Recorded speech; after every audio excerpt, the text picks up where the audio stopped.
ఈరోజు చేపల పులుసు చేస్తున్నానండి. కొరమేను చేపది. అదిగోండి చేపలు శుభ్రం చేసేసి ముక్కలు కోసేసి శుభ్రం చేసి తోమేసి శుభ్రంగా ఉప్పు పసుపు వేసి కడిగి పక్కన పెట్టానండి. దానిలో కావాల్సిన ఏమేమి వేస్తానో చూపిస్తాను. ఇదిగోండి ఉల్లిపాయ పచ్చిమిరపకాయ కోసి పక్కన పెట్టాను. ఇదిగోండి ఉప్పు కారం పసుపు, ఇదిగోండి అల్లం వెల్లుల్లి పేస్టు, ఇవన్నీ కూడా జీలకర్ర వేసి మిక్సీ పట్టానండి. అల్లం వెల్లుల్లి జీలకర్ర వేసి మిక్సీ పట్టాను. ఇవన్నీ కూడా ఈ కూరలోకి వేస్తాను. చూపిస్తాను కూర ఎలా వండుతానో చూపిస్తాను. చింతపండు కూడా నానబెట్టాను, అది కూడా చూపిస్తాను. ఇదిగోండి చింతపండు నానబెట్టాను. నేను కూర ఎలా వండుతానో చూపిస్తాను, చూసేయండి. మరి అదిగోండి దాకలో ఆయిల్ పోసాను. ఉల్లిపాయ పచ్చిమిరపకాయ వేస్తాను. ఆయిల్ కాగిపోయింది, ఉల్లిపాయ పచ్చిమిరపకాయ వేస్తాను. కాస్త చేపల కూరలోకి ఆయిల్ ఎక్కువ పట్టిద్దండి, వేస్తాను. ఉల్లిపాయ పచ్చిమిరపకాయ వేగిపోయిందండి. అల్లం వెల్లుల్లి జీలకర్ర వేసిన పేస్ట్ వేస్తాను.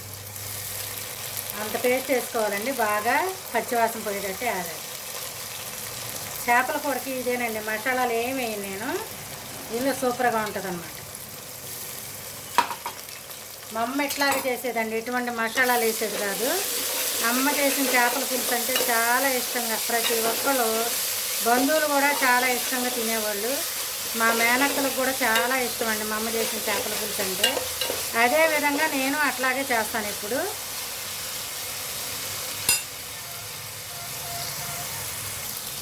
ఇదిగోండి చక్కగా వేగిపోయింది అన్నమాట, పచ్చివాసన పోయేటట్టు వేగిపోయింది. ఇప్పుడు ఆ చేప ముక్కల్లో ఉప్పు పసుపు కారం వేసేసి కలిపానండి. అవి వేస్తాను.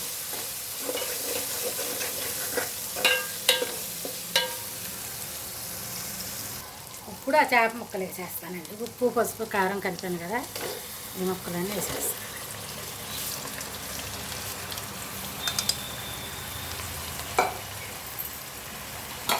చేపల కూరకండి ఇట్లా ఎగరేయాలి.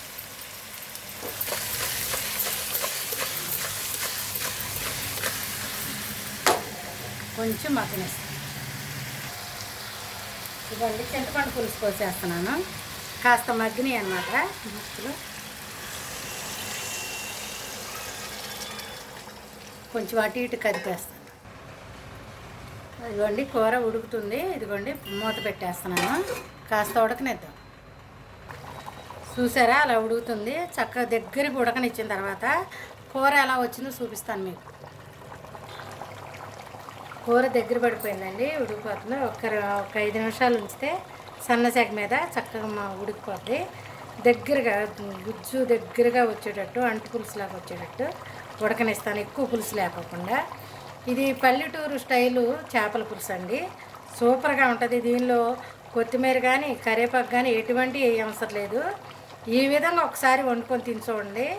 మీరు జీవితంలో చేపల కూర ఎప్పుడు వండుకొని తింటారు, వదిలిపెట్టకుండా తింటారు. చిన్నపిల్లలతో సహా బాగా ఇష్టంగా తింటారు. తప్పకుండా ఒకసారి వండుకొని తిని చూడండి. కూర కట్టేశానండి. కొరమేను చేపల పులుసు రెడీ అయిపోయిందండి. అమ్మ చేతి చేపల పులుసు మా అమ్మ ఎలాగ వండుతుందో అట్లాగా వండాను. సూపర్ టేస్ట్ అయితే సూపర్గా ఉంది. ఒకసారి మీరు ఎలా వండుకొని తిని చూడండి. థ్యాంక్ యూ వెరీ మచ్ అండి.